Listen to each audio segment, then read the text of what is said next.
And she's like, "You're gay."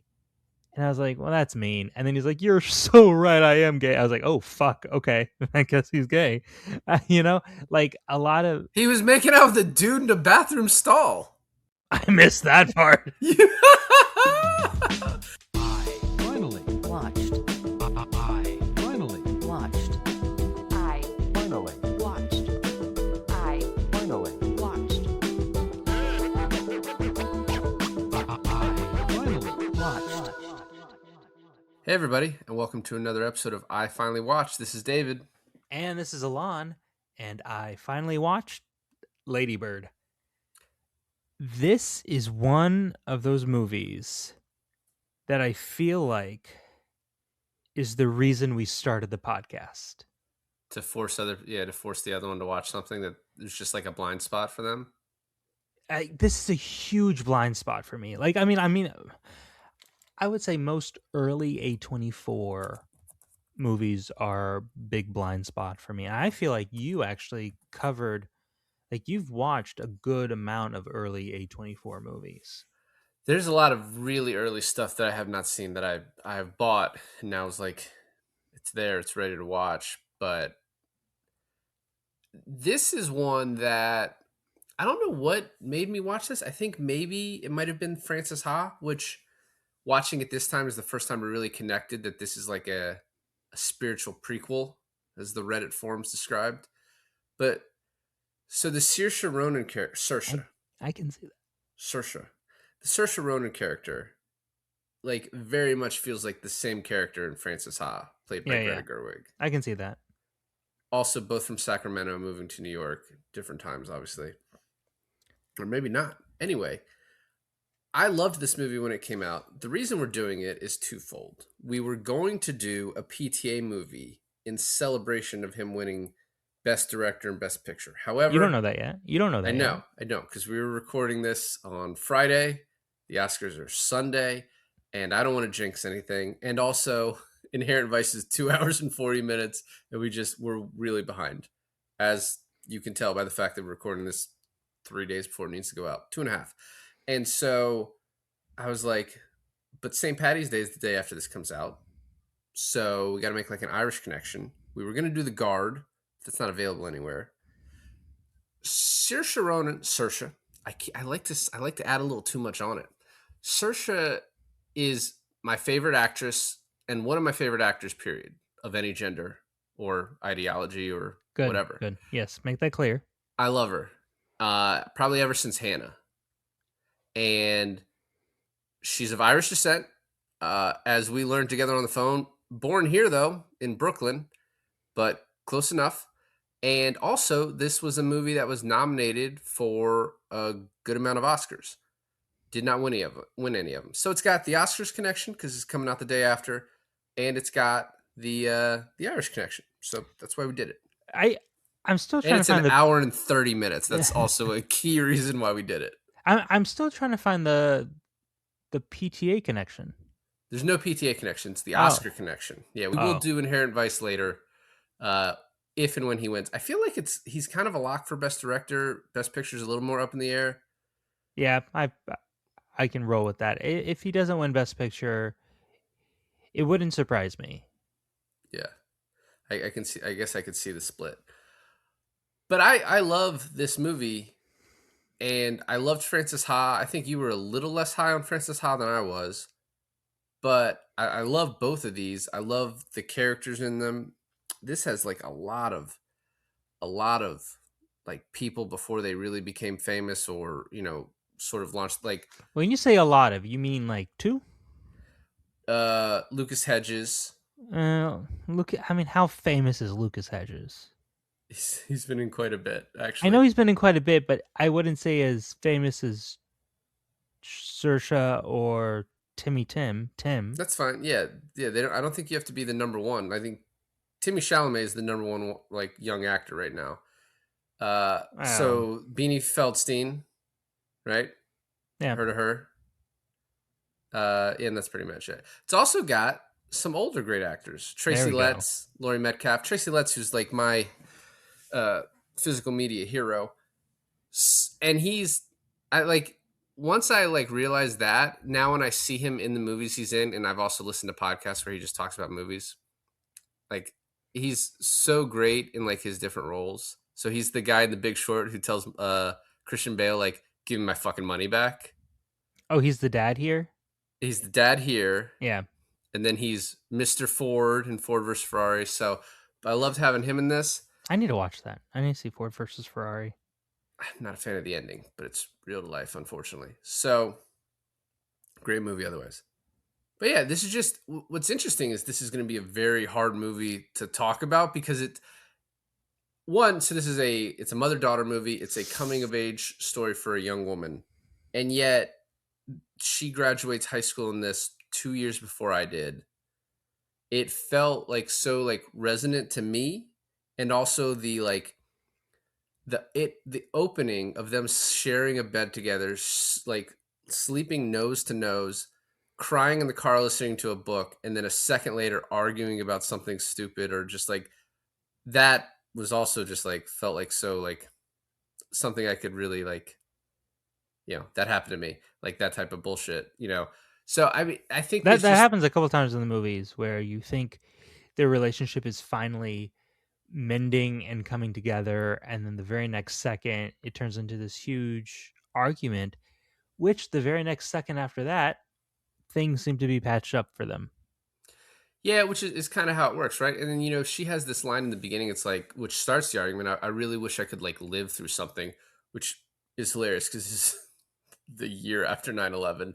Like, I don't even think it's been a full year. I mean, and they have No, that you don't playing. understand. She wanted to be in New York during. Yeah, yeah, yeah. I like when Beanie Feldstein's like, "What about the terrorism?" She's like, "Don't be a Republican."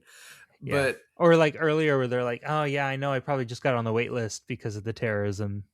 yeah, yeah. But the other, like, I don't know. I mean, I understand the mom character and where she's coming from and how life is hard for her. She's pretty fucking terrible. It's really funny because I'm watching this movie, started by myself. The wife came in a little bit later. She watched maybe when there was like about 45 minutes left of the movie, so halfway to the end. And we get to the airport scene, and I'm like rooting for closure. I'm like, turn back. She hasn't made it past security yet. You can still talk to her. You can still hash it out. You can still scream, cry, and mend. And Taylor's sitting in the corner going, fuck that bitch, fuck her. She deserves nothing. She deserves no closure. I hope Saoirse is gone and never has to speak to that woman again. And it's just kind of funny how I'm like I'm like the moviegoer who's looking for that closing like ending, Yeah. and Taylor's coming from a place where I think it's more human to want like that. There's no sympathy for the mom character in her eyes, and I can see that. But like you were saying, I can also see the mom not forgiving on what a horrible person she is, but also just looking from her point of view on things too. Well, and so I mean, Lady Bird, just by that name, is a very frustrating person and character, right? Like if that's your teenage daughter, it's very frustrating to deal with on a daily basis. And it's like the movie presents the worst period. If you showed the worst dealings I had with my 2, 4, and 6 year old, I would look like a pretty horrible person too, right?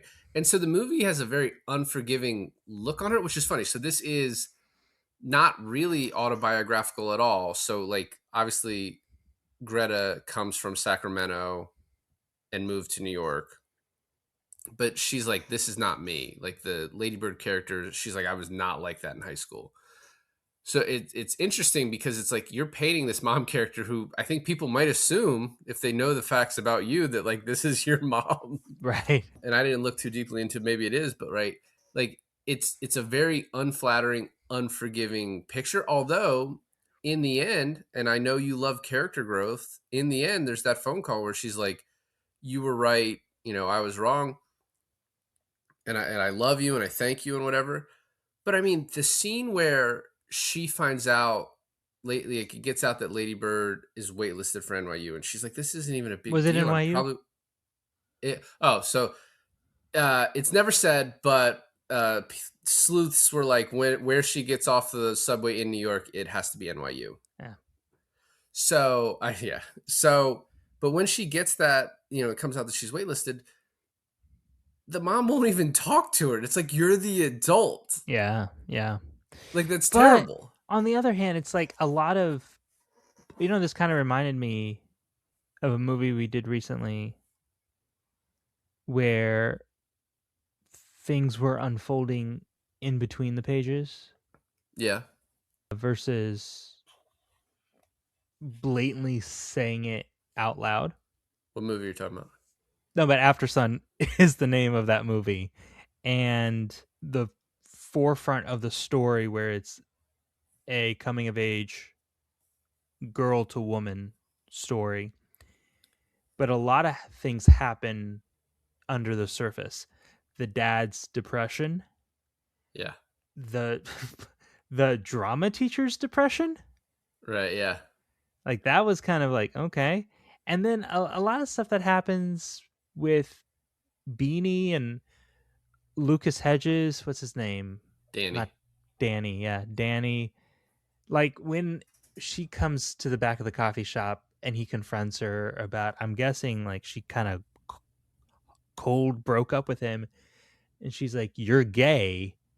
And I was like, well, that's mean. And then he's like, "You're so right, I am gay." I was like, oh, fuck, okay. I guess he's gay. Like a lot of... He was making out with a dude in a bathroom stall. I missed that part. So the part where... That's What? hilarious. You always do this. That was the director's cut.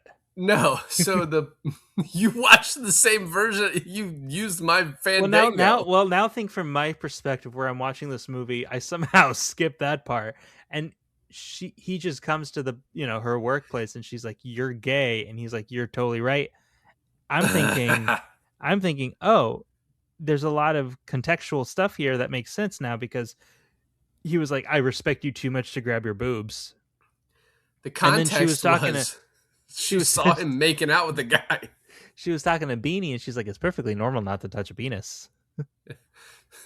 Not for Danny. So I forget exactly where this happens in the movie, but she is like, I have to go to the bathroom, and there's a long line. She's like, can you guys hurry up? And then she's like, oh, there's never a line in the boys' bathroom. And she walks in the boys' bathroom and hits the door open. And then he's making out, and they just walk away. And then her and Beanie afterwards are just laying in the car listening to a song, just staring and not saying anything. I miss that too. Oh, that's weird. It's maybe, man. Son, I got up and went to get a drink of water or something. Was your son doing something to cause you to miss? Maybe, I don't know.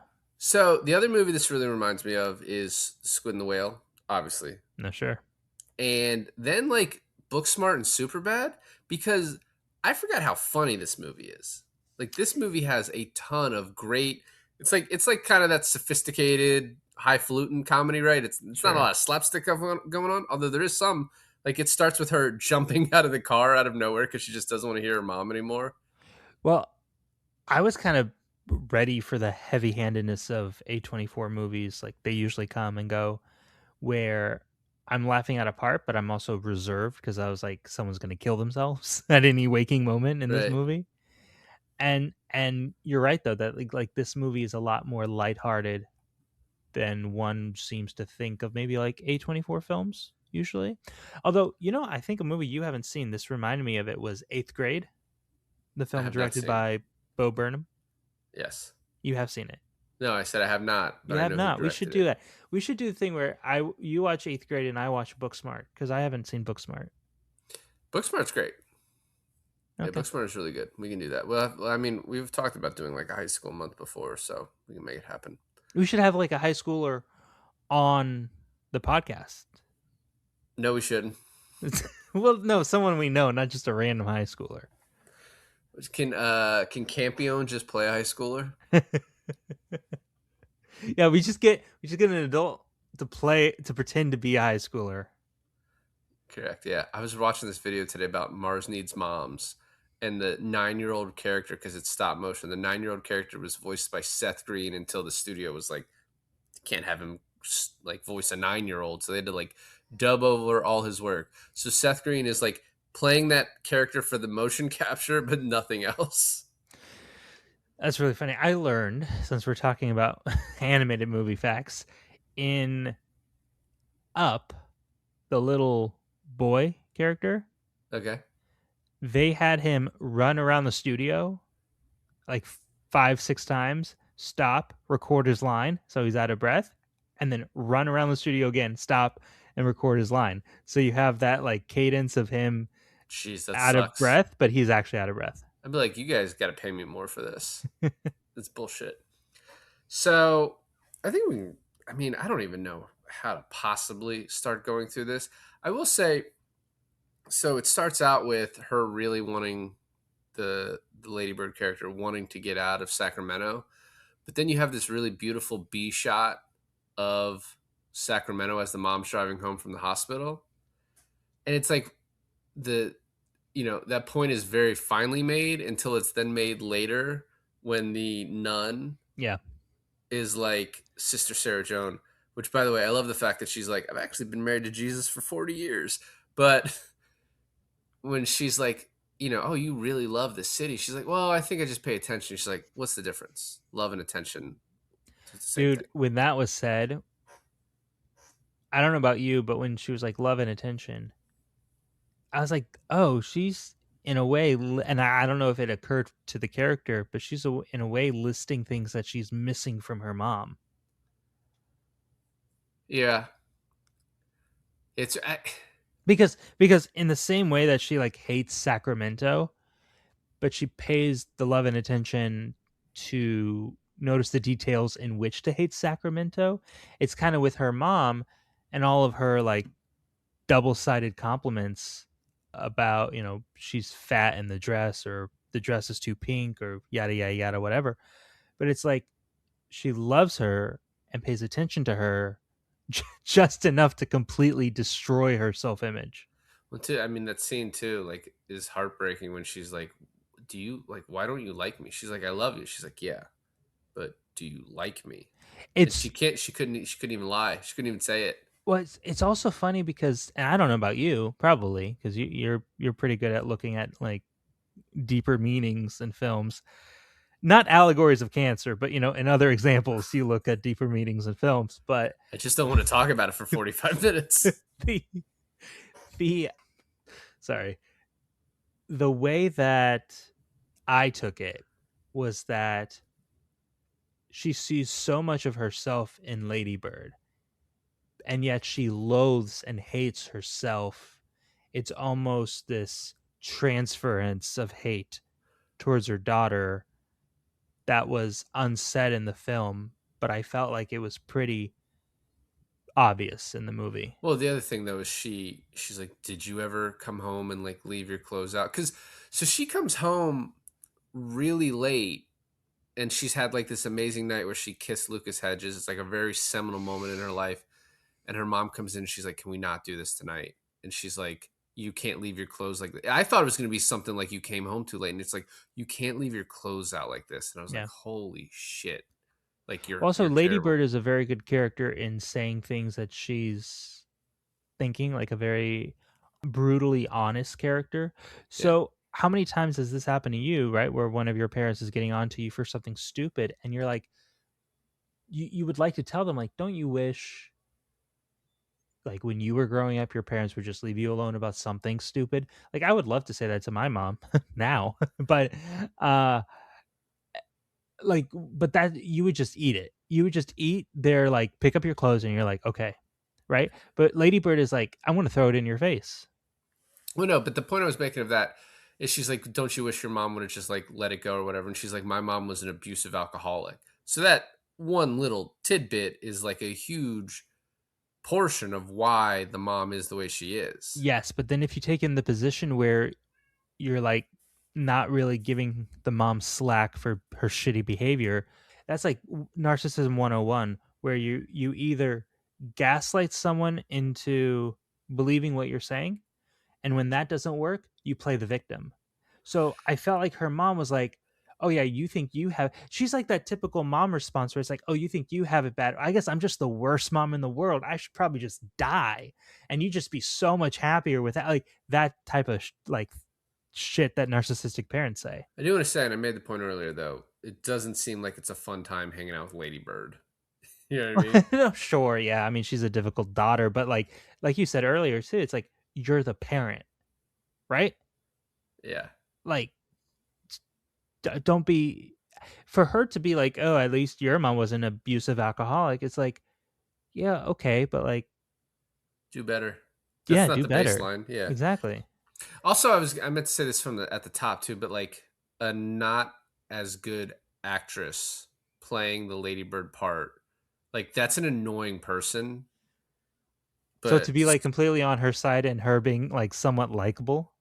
well, she's extremely likable. Like Yeah. yeah, I mean, but you've obviously dealt with those type of people in high school, right? So like the weirdos. Like she's a little bit of a weirdo. Yeah. I mean, She's a weirdo, but she's also like a lot of those people had like a bigger friend group, but she's like she doesn't. And also, Beanie Feldstein is in Booksmart playing a different character, but like also in like a two girl role where like these two girls are their only friends and like they have a fight and whatever and get back together, like very much like Superbad. so she's Um, typecast. no, she's done a lot of shit. She's like great in the What We Do in the Shadows television show. Okay. I also think like with movies like that, it's a bit of a dramatic role where it's like it's kind of how high schoolers act, but not exactly how high schoolers act, and a lot of it is being done for the sake of the plot of the movie. Yeah, But I think this movie has such realistic dialogue and how some of the dialogue doesn't flow seamlessly together. Like it's kind of clunky, like how actual children talk to each other. yeah. But And I I mean, I like that about it. you want it to be good for a movie. Also, I don't maybe I'm the weirdo. I mean, I was like co-op homeschooled in high school, so I had 17 people in my high school. Okay? Yikes. Yay. I just went to a co-op school and did like a little presentation. For your son? It's for an older class. I'll tell you about it off screen. It went fine. So Yikes. there's a ton of funny. It went fine. There's a ton of funny lines in the beginning. So when they're signing up for the drama thing, first of all, she's like, "I want to do the mathletes thing," which I thought was that's in a different movie where like they do a math thing. I can't remember what the fuck that is, but it's another. High It's School a, Musical. That was also in Mean Girls. there was a high school movie where they do a math thing where they travel for it. Oh, Spider-Man No Way Home. I You're mean, Spider-Man Homecoming. maybe. I Okay. don't think so. Anyway, Hmm. not important. I'll chat GPT it It later. is funny now that you're talking about it, how many high school movies have a plot point where there's like the math Olympics? But the counselor's like, "You're not strong at math," and she's like, "That we know of yet." And then later on the line where she's like, "It doesn't make sense. I'm not good at math. My dad was good at math, or my dad is good at math." And then when they sign up for the drama thing, and she puts Ladybirds in quote, and then Julie, I No, guess it's Julianne, and then she puts Julie yes. in quotes. She's like, "You don't need to do that. It's your name." She's like, "But it's not."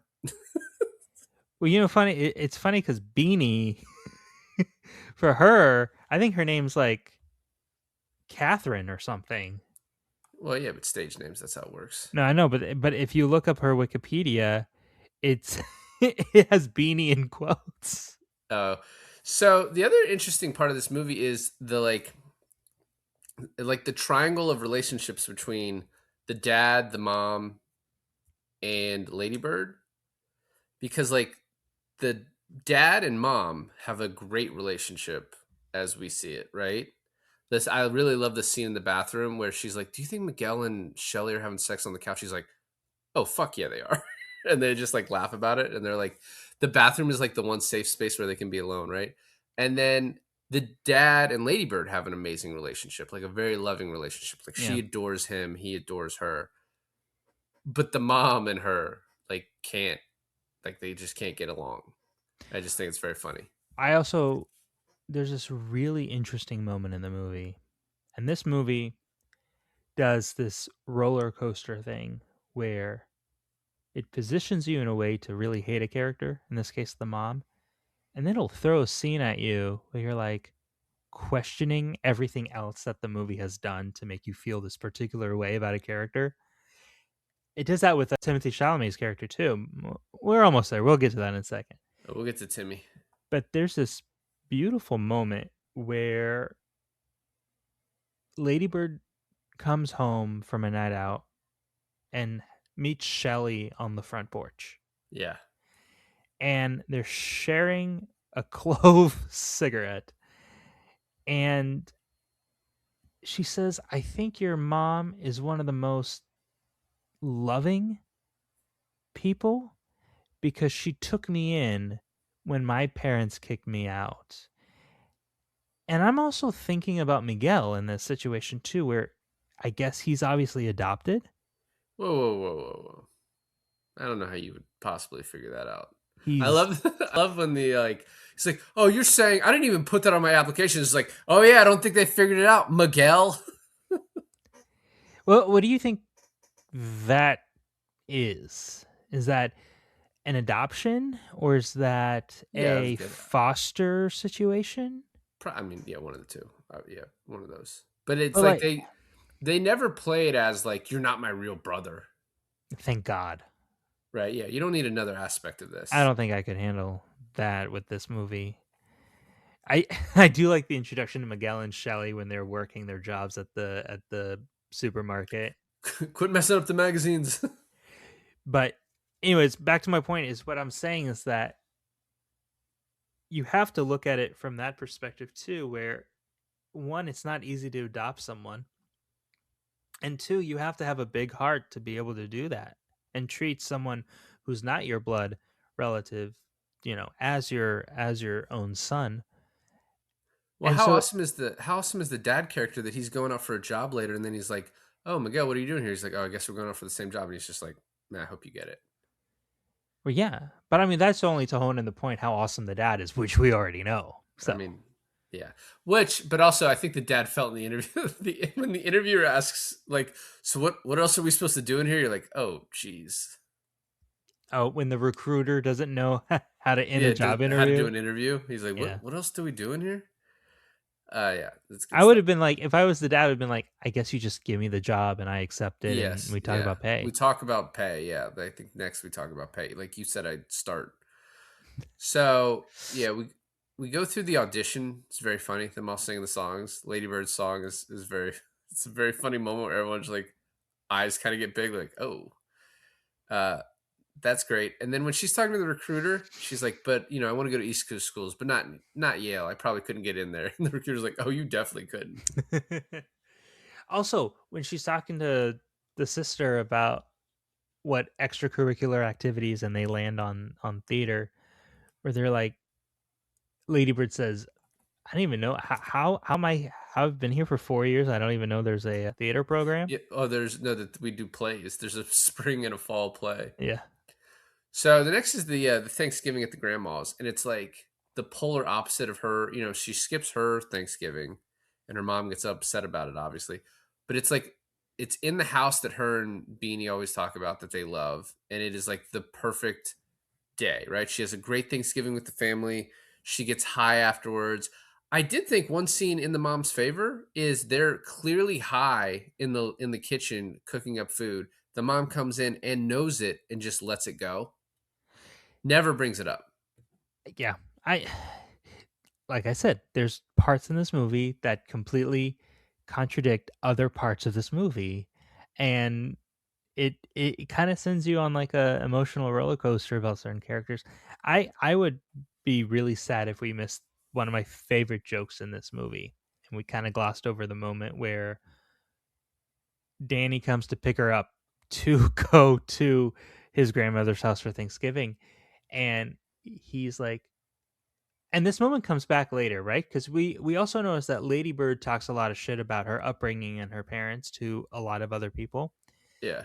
And later on, we see how exactly that it actually does emotionally affect and hurt the parents. You know what's funny though is like I don't think Lady Bird like yeah she's like a little embarrassed and then I think she goes astray in her desire to like be with the cool kids and get with Timmy Chalamet, Yeah. but I don't think she actually like begrudges her parents and the upbringing they gave her. She like yeah she wishes for more, but I don't like when the mom gets like really mad about it. She's like it was just a joke when she's saying it in a tongue in cheek way when she's like I live on the other side of the tracks or the Okay. wrong side Yeah. of the But tracks. oh my God, what was so fucking funny when Danny is trying to explain to the parents, like, oh, when Ladybird says she lives on the wrong side of the tracks, I didn't think there's actual physical train tracks that I had to cross coming here. By the way, Danny might be the worst boyfriend in a movie. First of all, the train tracks thing, then the NYU waitlist thing, and then the cheating on her with another guy. What's the NYU waitlist thing? He goes up to Oh, dinner. yeah, but that's when they're just friends. Still, And it's like bad behavior on his I part. love the dad's reaction to that. He's like, "Oh Oh fuck! shit." No, he's like, oh fuck, and he's like, this is gonna be bad. He's like, he like he's strapped in for the ride with that mom, right? Like he is like he's the more Well, they can't afford meek. a divorce. That's was hilarious. He's like, no, seriously, we love each other. But when he got with this mom, he knew like I'm not the one in charge. Like I'm not the Right. strong-willed one. And so he's Right. like, he takes a backseat. When they're arguing, it's he doesn't step in and be like, you guys should stop this. He never tells the mom to stop, which maybe he should have. That is his one failing of like, hey. I mean, he does the one time when he's like, not tonight. And she's like, no, she can't get away with this. And then she's like, your clothes are everywhere. And your dad, oh, and she totally puts the dad's job loss on her. She just like unloads it on her. Like, yeah, your dad lost his job and we need you to have nice clothes because then maybe one of your friends will give him a job. It's like, Yeah, that's crazy. That's insane. That's like so out of line and horrible. And but again, that's another it's like you just throw in like she's cool with her daughter getting high in the kitchen, and then you're thrown in with that line and you're like, I don't know what to think of this, mom. by the way, they're listening, Beanie and her are listening to the Dave Matthews Band song that plays on the radio at the end when Chalamet's like, I hate the song. And she's like, I love the song. Yeah. That's the song they're listening to after the gay reveal. And they're just staring. Oh, I know. What do you mean? You didn't see it? You didn't even notice it? Were their feet up in the air? They were in their car, like the seats Oh. back. Well, that song plays twice. That song plays at the very, very end too. Yeah.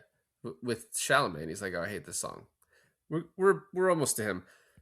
Christmas, the dad has signed all the letters for the financial aid stuff, and then we get to New Year's where she first sees Timmy. No, she first sees Timmy on his Thanksgiving at the band, Thanksgiving yeah. on the And then band. after New Year's happens, she's working at the job and she meets him, and the guy's like, "I'm not paying you to flirt," and she's like, "I wasn't flirting." He's like, "I wish you had been." Killer line from the kid. And then she trying to get in to with the hot girl to then get to him. Yeah, And and she's then just like Sarah Jones, she's such a cunt. And Beanie's like, no, what are you talking about? We like her. She's like, yeah, but she's such a cunt. yeah, and then like a lot of stuff happens at this point, right? She gets with Jenna to try to get with Kyle, and her and Beanie's friendship is falling apart at that moment too. The whole nun thing and like the back of her car just married to Jesus. And then when the nun later was like, "Yeah, we got like a couple miles until we noticed." I was like, How? "How?" How did you walk to your car that you Yeah. missed that? So the Jenna character I think is very interesting in that she's the hot girl that you think is like she's Mrs. Popular. You think she's vapid and horrible, but She's not. actually she's one of the most likable characters of this movie. Correct. Like she's dating this guy, whatever. You don't know if he's probably a piece of shit or whatever, but she's like, yeah, I love this city. I want to become a mom and just stay here for the rest of my life. She's like, that's my, that's what I. And the the funniest scene is when she's like, yeah, we got out of school early, so guess where I am? And you hear the knock, and she's like, oh no. And then it cuts to so this is your house? Yeah, that lady was freaked out. Yeah. And then she's like, that's a really weird thing to lie about. And then she's like, well, can we still be friends? She's like, well, if you're dating Kyle, I guess I'll see you. But basically, no. No, I can't get over it. This is weird. So where do they go? Something called the Deuce or something, and it just ends up being a parking lot. We left a parking lot to come to a parking lot. And then Timothy Chalamet is sitting on the back of a car, and he gives that great line. I had to actually go back because I love this scene so much, where he goes, "You don't have a cell phone," when she writes her parents' number on his palm, and he's like, "It's a good thing you don't have a tracking device." And she's like, "Yeah, I don't have a tracking device." And he's like, "No, you don't understand. The cell phone is the government's way of tracking you." Well, he's like, the government didn't put tracking devices on us. We bought them ourselves. Which, by the way, that character's so full of shit because he has a cell phone at the end of the movie. She's like, oh, I'll kill your family. And he's like, what? And he's like, oh, well, my dad has cancer. So I guess God is doing it for you. It's like, Pretty what the great. fuck? It's pretty great. Oh. And then Danny, when he comes to see her at the coffee shop, actually made me cry because she's so pissed at him. And then he starts crying and she's like, he's like, please don't tell anyone. And she's like, oh my God, I would never. And she like realizes like, oh, this is really fucking tough for him. Like I was just thinking about it from my perspective. And it's like, I mean, he's gay. Like, Lady he's Bird, gay, man. Lady Bird and I share a lot in common. I too had my first kiss with someone who ended up being a lesbian. So I thought you were going to say you got called gay a lot in school. but that too, buddy. That too. But that puts me more in the realm of sympathizing with Danny. So I think the next funny thing is the abortion town hall where she gets in trouble. Yeah, but that's her trying to be like cool for the cool kids, right? Correct. What was up with her throwing her math teacher's grade book out? So it ended up working out. She threw it away, and then the math teacher's like, the grade book's gone, so you come up and tell me what your grade is. And she's like, it's a B. And he's like, pretty sure it was like a C minus. She's like, no, it was a B. And he's like, okay, I said we're going to do this on the honor system, so it's your honor at stake. And she's like, cool, B. It's a B. So this leads to a pretty funny, like, once again, the mom being horrible, but she's like, you know how much money we've spent to try and raise you? And she's like, tell me the number right now because I'm going to get a job and eventually I'm going to pay you back so I never have to talk to you again. And she's like, you'll never get a job good enough. Yes, the mom throws back at her so hard. I was like, this is so funny. Yeah. But also tragic, Correct. And then she has the conversation about when she should have sex with the mom in the bathroom.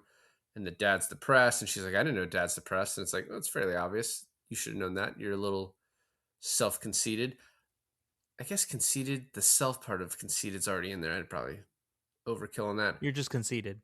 She's yelling at Julie in the courtyard. And the other girl's like, what do you want? She doesn't want to talk to you. And she's like, bitch, shut up. Like, I don't give a fuck. I don't even know who you are. Isn't she the bitch that came in when they were eating the communion wafers, who was like, you're not supposed to eat the wafers?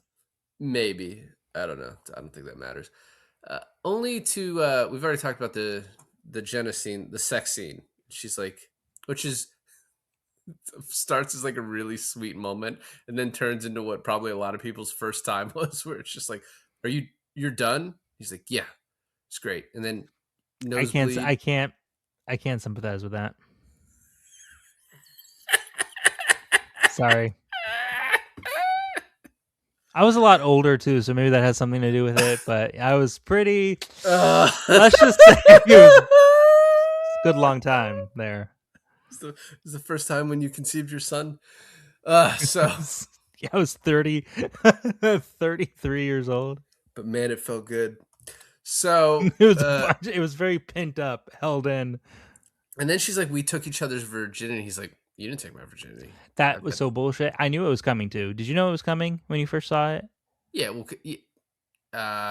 probably. I mean, because he says it in the heat of passion. She's like, I don't want to have sex. He's like, does she say, I don't want to have sex, I'm a virgin? And he says, cool, me too, which maybe like he's saying, yeah, I don't want to have sex. I don't know. I mean, he definitely... Are you protecting the assaulter? Who's the assaulter? Timothy Chalamet. How's he an assaulter? Because he may Sex have. under false pretense. You're trying to criminally? You think that's a thing? No, just Okay, more morally. canceling him. Yeah. Once again, this is a movie.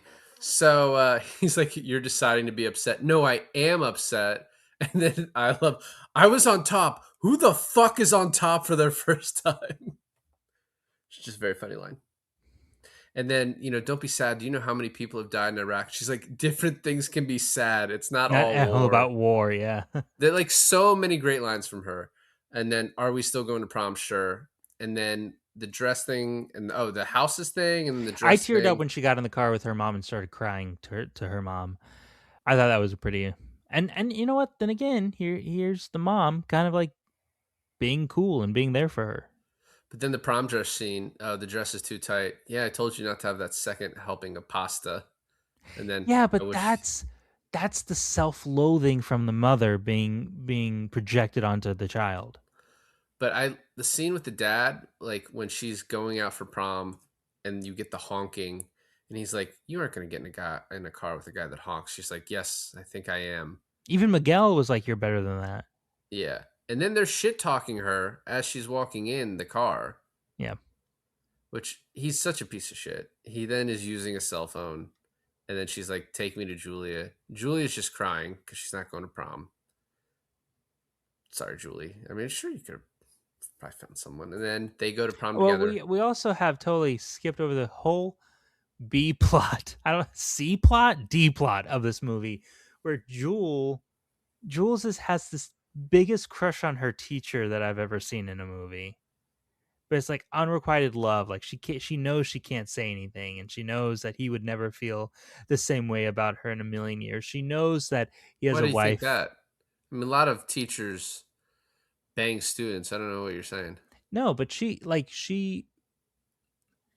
recognizes that she has a wife, or he has a wife who's pregnant and everything like that. Well, I don't think she knew that until she met her. And then she was like, "Okay, nice Well, to meet I you." think her crushing definitely toned down after that. Yeah.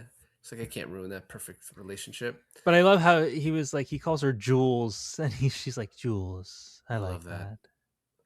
So they graduate, and then the mom finds out about NYU. And then she actually goes to New York, and that party where she calls herself Christine, and you're like, "Oh, it's a little bit of growth. She's not this fucking weirdo anymore." And then he's like, "Where are you from?"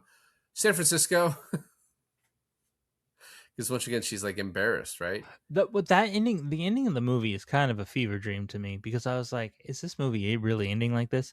Because it's like a bunch of quick cuts through the night. I'm guessing it's her first night in college. Like it's the Uh, weekend coming up it's to the like it's very orientation. early. I don't know if it's the first night, but yeah, it's early. She gets alcohol poisoning. She has to be rushed to the hospital. She wakes up The nurse and is like, "What do you want me to do with her? She's just drunk." she wakes up and she sees this like kid and his mom. She's like an actual injured person. Like, I'm taking a bed from someone who like actually has issues because I'm just Well, who fucking also up. has like a support system with her. Like she's in New York alone. By the way, the guy she makes out with, he kind of sucks too. Yeah, sure. Like a pretentious, like, oh, I do love. He's like, "Wow, your music sucks. It's all greatest hits." She's like, "Yeah, because they're the greatest." Yeah, but it's NYU. I mean, what do you expect? You know, Huh. I know you probably never watched Gilmore Girls, but when she goes to Harvard and there's this guy, I think his name is Danny in the show. That guy reminded me so much of that Gilmore Girls character. I know that means nothing to you, but that's for people who It's the real Gilmore heads. the real Gilmore heads, yeah. Anyways, like I was saying, this whole part of this like a weird fever dream where she gets alcohol poisoning, gets admitted and then dismissed from the hospital. She finds a church and kind of finds comfort in the thing that she like resented back home, which I thought was kind of cool. She makes the phone call, which I'm not the biggest fan of the phone call, but I also understand why it happens to show that growth of the character. Because she And like, even though she knows like the mom was overbearing and kind of an asshole, it's like she was doing it out of love, and she did help her in a lot of ways. Pissed me off though, where she found the letters, the unfinished letters from her mom, and I was like, oh, her mom finally sent those in, like snuck those in her bag, just to find out that it's the fucking that the mom was too much of a fucking pussy to do it, and the dad had to do it for her. Yeah. Again, fuck that bitch. But then again, the phone call. Which it ends on this like inhale, and I guess Greta was saying how like the after that inhale it's like a completely different story, and so she's like that story's not for this movie, that's a Yeah, new story, it's which Francis is Ha. it's Francis Ha. Yeah, so and then it ends. There's not many fun facts on this. I guess Greta Gerwig met Saoirse when she had just done Brooklyn, and they like talked about this part, and she was like, "Oh, you're perfect for it." So this is like one of the first movies I remember this happening for, is where the advertising talked about how it had a perfect Rotten Tomatoes score, and this temporarily broke the record by Toy Story 2 because it had 163 reviews that were all fresh until it had its first Rotten score after receiving 196. So it now is at 397 with 4 Rotten. I want to find out who these fucking people are that think this is Rotten and just like trash them. On the podcast? Their opinion is invalid. No, I don't have time. I didn't pull it up. So, but fuck them. And then they use the same cinematographer from Francis Ha, Maggie's Plan, and Mistress America. Mistress America is also a Baumbach movie, which I've started watching and I really enjoyed, and I just never finished it.